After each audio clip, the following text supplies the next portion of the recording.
I'm saying the same thing. Thanks for coming this half hour between lunch. Hope everyone is hearing me. Okay, great, thanks. We'll start in a second. My name is Hans Paulsson. I'm a librarian at the Kristianstad University. I'm with my colleague Andreas. Yes, also a librarian. Yeah, at the university. And the reason we call this Into the Unknown is because it's kind of just a short showcase of what happened when we switched to our nationwide system that some of you might have heard of. Otherwise, I'll give a brief explanation into this new world that was Pure and Pure Portal. And this is what has happened during the last year. So we'll see what we can do of this. Just a little bit about the Kristianstad University.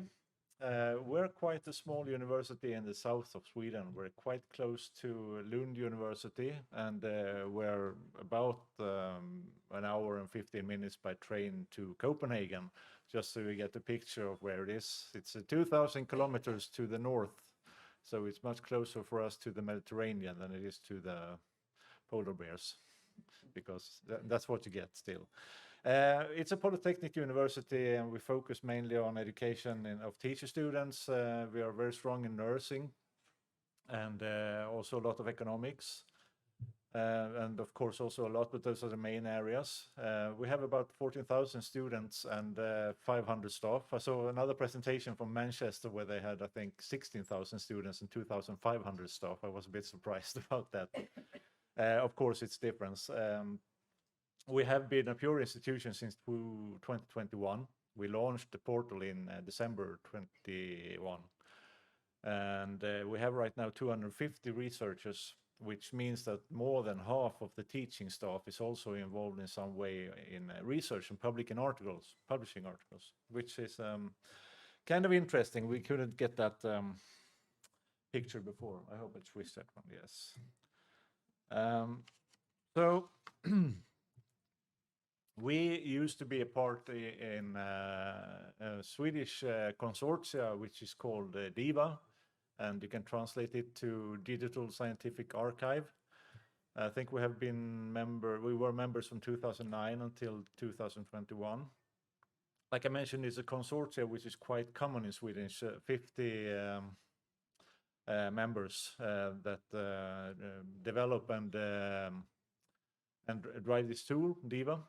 And of course, since it's so large in Sweden, most of the institutions use it. So they have quite a close cooperation with the Royal Library and the different services that the Royal Library provide. For example, Swepub, so that we have to report different data and so on. So when you use DIVA, it's integrated, so you don't have to do anything for yourself. But the thing with DIVA is that this is a repository. And you mean what a repository is? Have a search interface, so you can of course find the authors and the articles, but that's basically it. Of course we wanted something more. What we wanted we found in Pure. Foremost, we wanted to increase the visibility of the researchers and the research that is performed at the university. And this was in part a need from the library, but for once it was actually also a request from the researchers and the research management. So for once, two needs cooperated. Of course, we wanted to have better analytics, better way to see what articles are published by whom and what kind of drive they get. And we wanted to be able to work with more types of content than only publications. With publications and in some way, little project, maybe a bit of data set we had before. Now we have all these different activities, which we'll get back to later. And maybe most important for many parts of the university, we wanted to drive user engagement between researchers. So even in the university, they should be able to see what the other researchers were working with and with the community outside of the university. And for this, you need the portal function.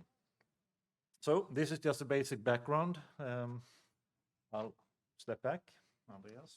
Yes. So research assessment is a critical process in academic institutions, and Pure is becoming an important tool in our efforts to streamline this process. And in this part of the presentation, we will delve deeper into the significance of Pure and our experience using Pure for research assessment. So at Kristianstad University, the researchers bear the responsibility for uploading their research output and maintaining their profiles. So when a researcher uploads a new publication to Pure, the responsibility of validating the content falls upon the administrators, mainly myself and Hans. And as for now, the validation process is only implemented for the research output module. So for the other modules, such as activities, projects, press media, there are no similar process. So this is becoming a bit of a problem, since activities like science communication in the form of media engagement, speaking to the public, and activities like mentoring and peer reviewing are also important. So hopefully we'll have a similar process in the future.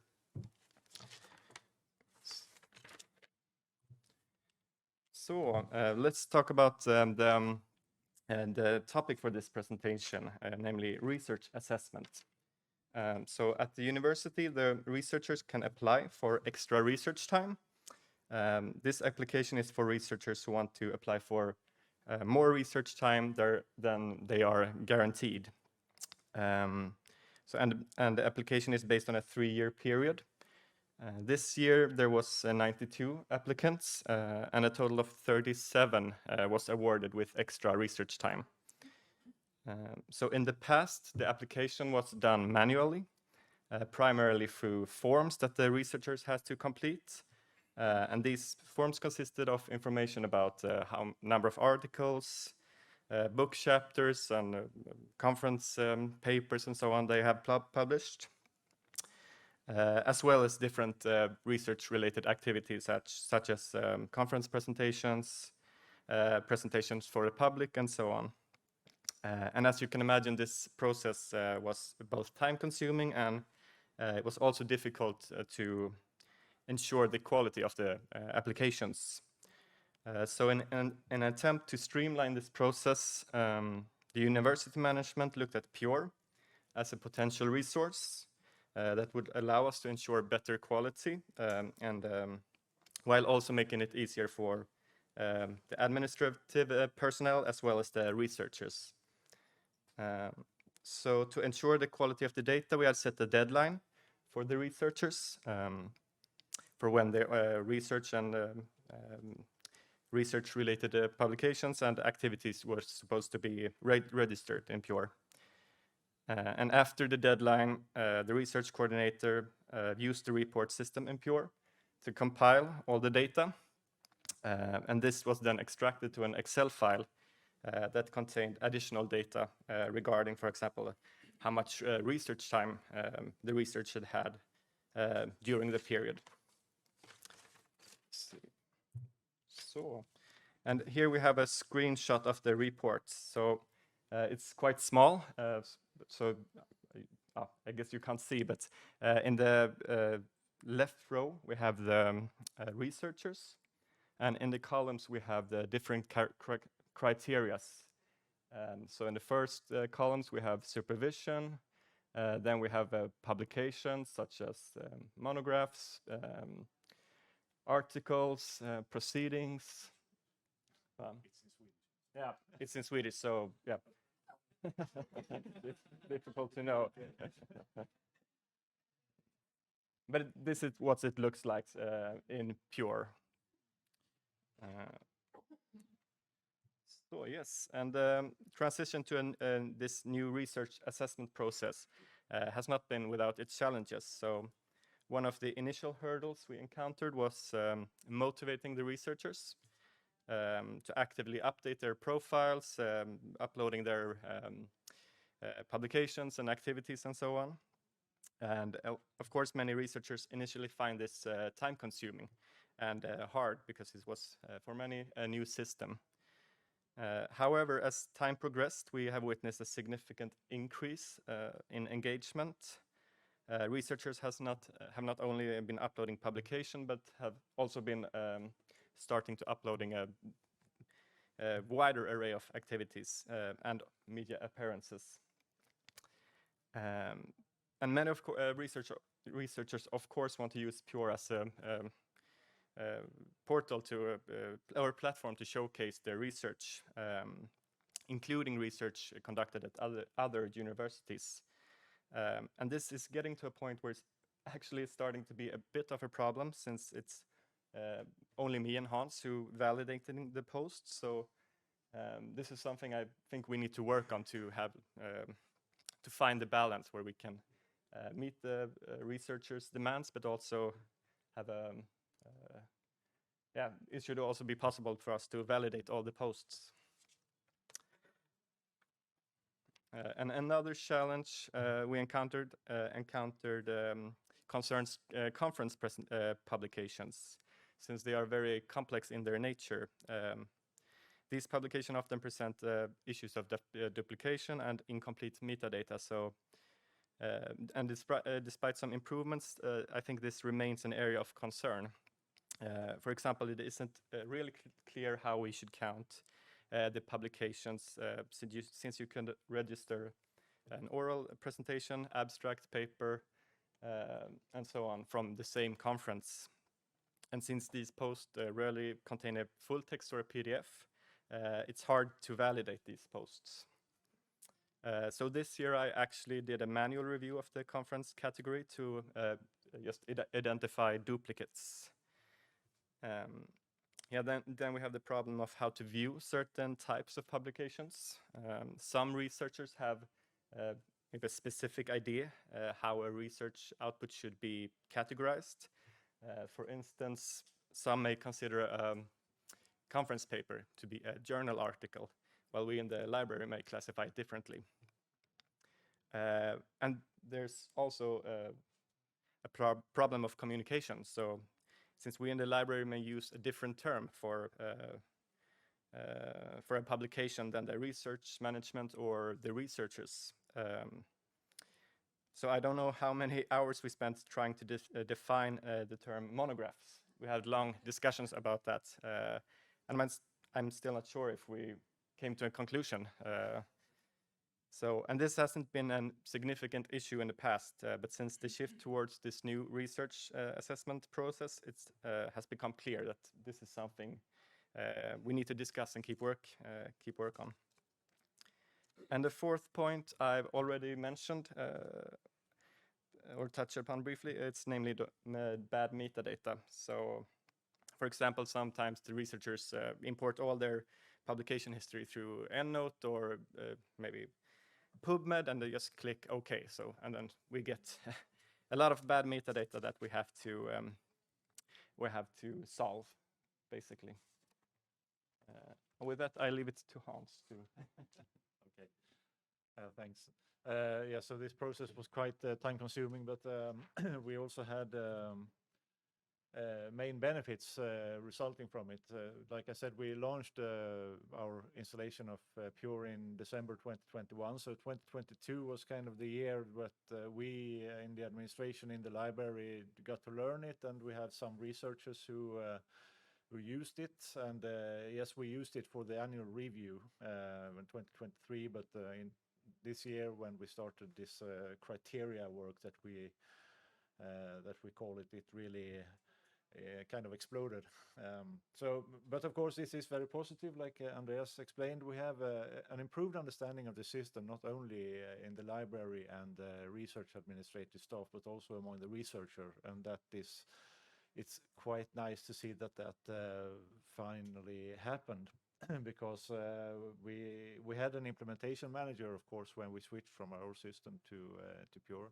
And several people at Elsevier told us that it's quite important, or very important, that you get some kind of a Pure ambassador who can work out at the faculties or is an active researcher, someone who likes Pure and who can speak for it. And I think actually we failed in finding that one. We can see afterward because it was quite hard to get the main body of researchers to embrace Pure. But now they do. It's not a good thing to force someone to do anything, but sometimes maybe it is necessary to get them to understand what actually it is. Like Andreas mentioned, now that they have their data in Pure, they look at their portal profile and say, hey, this is good, I can use it. And we actually see a lot of communication coming from the public. They send, we use everything. We went by it. I know Lund, our colleague university, who also uses Pure in Sweden. They don't have as many features. We just went all in. So we get a lot of contact requests, and actually had a successful research project also by that. So it's nice. And of course, the future assessments will be streamlined because now we have done the hard work. So next year we can just use, in principle, this report in the new report module, I should mention, and probably just changed the years. But we'll see about that. Researchers have a way of making things complicated. Maybe. I'm going to be a bit brief here because this is quite an important thing. Kristianstad University was the 505th institution to sign the Quora agreement in this year, and it's nice. It's very good that they did so. But of course, as we've heard several speakers talking about, it comes with quite a lot of commitments. And to be honest, I'm not quite sure that we know really how the university are about to live up to those commitments. But thinking in the positive side, I believe that Pure is actually, since we use press media, we use activities, we wanted to use projects more than we do, but we're working on having those as a big umbrella over how to find the research and so on. So that will be a good way. For today, we're looking very much at metrics. We're counting articles and we're looking at the journal impact factor, which we shouldn't in the future if we want to go with Quora. But we should also use the other types of content in Pure, the activities and press media when they have been interviewed by a union newspaper or whatever it is. The problem with that is that for data sets and publications, you have a lot of import possibilities with quality data.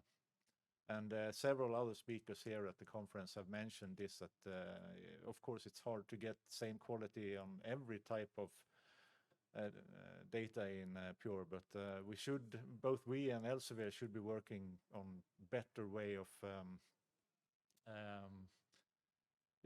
validating data for the other modules as well, or maybe at least enhancing the form so we can like put a peer review on maybe an activity or something, or block a researcher who uploads too many abstracts. So, well, basically, that what was happened last year. We'll see. Thank you for listening.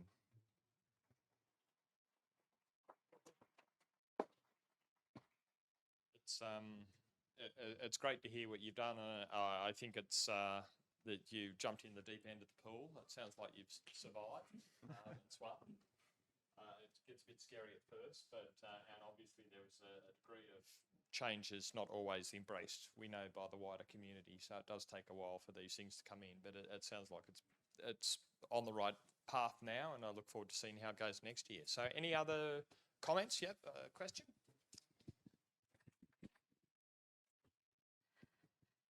So let me figure out how to phrase it. Since you're validating everything that's entered manually, right? I was wondering why you're not importing instead on behalf of your researchers. You're in the library, you have access to the databases, the import sources. Yeah, we do that as well. We do that as well. Yeah. So you do both. So you import and then they supplement, or are you getting a lot of duplicates? For the conference publication, we get a lot of duplicates, I would say, because that you usually have to upload, register manually. But for the articles, it's not the same problem.